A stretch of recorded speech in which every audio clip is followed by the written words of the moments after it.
mummy ए mummy mummy मोए क्या कर गया है ब्याह कर गया है तू हैं और मोए जेड़े तेरे ब्याह में प्लाजो से आना पग लाना में हैं तेरे जाने लोग को सागर भी लेने ये क्या कर गया है तू मम्मी ब्याह नहीं किया अले करना ही वो भी उधमपुर करना ही तो बोल किन्ने भेज दे दूंगी उथे जाइए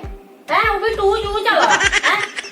किन्ने में ये दूंगी उथे कनेक्शन कराई ले तू फटफट जाइए ते और टू जू नहीं होता मम्मी आ की होंदा टू जी होता ही मील बा की होंदा टूंगी नहीं नहीं मम्मी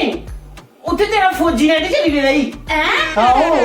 ते ताने फिर तू बच्चा उधमपुर जा ब्यागी ते अपनी कुड़मनी कन्ने 4G नेट चलागी आए ओए देखो भरावो तुंदे 4G आस्ते मैं के करा दा ते मी कख नहीं चाहिदा बस इन्ना का चाहिदा मेरा एक YouTube चैनल है डुग्गर दा बेटा कुलदीप हंस उथे जाओ सब्सक्राइब करो ते बेल आइकन प्रेस करो जय डुग्गर जय मां डोगरी हुन 4G नेट चली भी होना नहीं ते ब्याह उधमपुर क्या करना